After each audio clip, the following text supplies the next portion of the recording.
On the phone with us, the author of the book Character-Driven Life Lessons in Basketball. He is also, Salt just happens to be a 4-time NBA champion. Just 4 times. Not quite a whole hand, just 4 fingers out of that hand. And a member of the LA Lakers, Derek Fisher. Derek, good morning. Good morning to you guys. How are you? Very good. So the book just arrived at our desk yesterday, and I'm getting through the foreword by Magic Johnson. And it strikes me that Magic, especially because you see him so much on the sidelines, talking about the Lakers and with the media, it seems to me that being a member of that organization, having a legend that close to the program, plus you got Kareem on the second row of the bench, it must be really intimidating when you first put on that jersey. Well, yeah, I mean, I think, and intimidating, inspiring, I think it puts you in a place that, at least for me, where you understand that there's only one thing that separates you or puts you even into the conversation when you put on a Laker uniform, and that's being on championship-winning team. Right. Those guys you mentioned they're champions. We are talking to Lakers guard Derek Fisher. His new book is called Character-Driven Life Lessons and Basketball. Now, are you guys looking forward to a matchup coming up with the Cavaliers this year with LeBron and Shaq? Is this going to be something that you guys are kind of anticipating, itching for?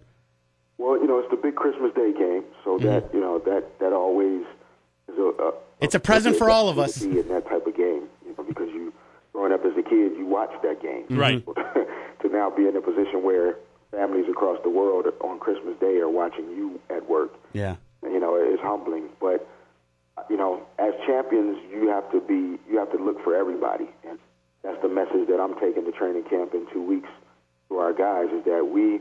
If we thought we had a target on our back last year, that target grew 10 times over the summer. And so we're going to have to be ready to play against everybody this season. And we're going to set high goals. We won 65 regular season games this past year. We want to win more. And so we're going to push ourselves hard, but try to do it in a way that allows us to have the energy we need to be champions again. When you get the schedule and you see the Christmas Day game, do you get that, you mentioned the excitement of being the game that everybody is watching that day, or is there a part of you that thinks, damn it, now I have to call the wife and tell her I'm going to be working Christmas again? Well, you know what? When the schedule comes out, you're crossing your fingers that you're the home team, at least, for that Christmas game. We're talking to Derek Fisher. Character-Driven is the name of his new book. Derek, before we let you go, of course, you're a Laker now, and we mentioned your time with Utah, and of course there was some time with Golden State in there, but you began your career with the Lakers as well, and you were part of that amazing run, that three-peat of championship teams, 2000, 01, and 02. And then you were kind of there for the breakup of that team, so you saw it all firsthand. Was too much made of the rivalry between Shaq and Kobe? Was that media invented, or was there something there that, like, when Shaq left, it was sort of, there was the division, I guess, in the locker room was gone a little bit? Well, it wasn't completely fabricated in terms of some of the tension that was there at times, but the magnitude with which it was discussed and highlighted just wasn't there. Sometimes it would be funny to read the stories because it just seemed like these two guys never crossed paths. One guy was on one end of the Staples Center, and another guy was on the other end, and the only time they came together was on the court. Mm-hmm. Yeah, and that wasn't happening.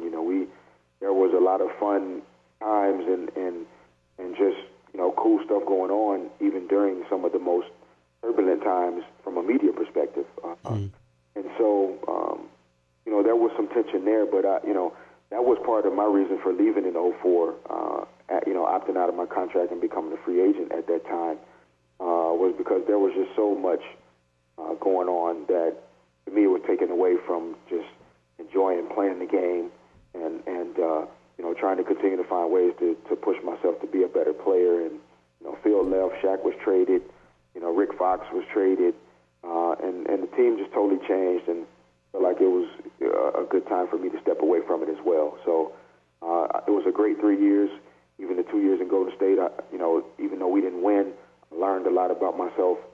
Obviously in Utah, the things that happened made me a stronger person, more appreciative of my gifts and my strengths and even my weaknesses. And I think coming back as a Laker this time, I feel like I've continued to get even better. And so, I've tried to learn from all those experiences, and I'll try and at least characterize them as best I can in this book. It's definitely my heart and soul.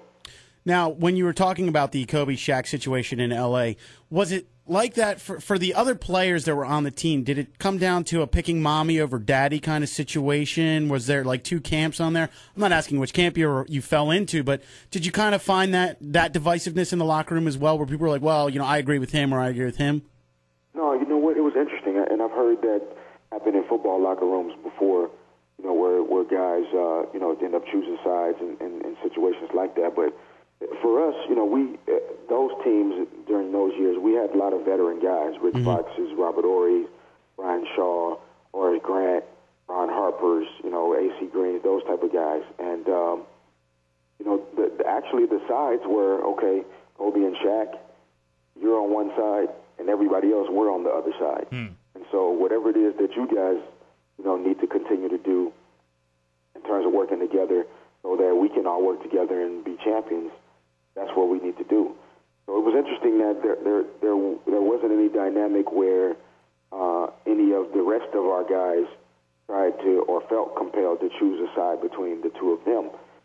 When there were moments where there was more tension than others, everybody else would actually be upset and question, hey, are you guys committed to us? We're not going to choose here. This is not about whose team it is. It's about your commitment to us. And that worked well for us and never really divided our locker room at all. Now, do you always say, all right, it's great if we have Robert Ory on our team at the end of the season because I know we're probably going to win a championship because it just seems like he's always there. Just like, come on, we just need to bring him back. Just get him. Even if it's for 2 weeks, let's do this. Yeah, no, Robert is a winner. Yes, I do agree. If Robert Ory's on your team, more than likely you're going to win. So going back into this season, if we could just have him as an honorary member, he doesn't have to suit up. He can just be over there.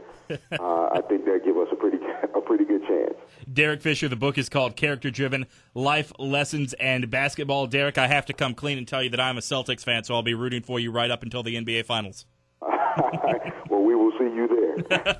All right, man. Take care. Thanks for joining us. All right, thanks,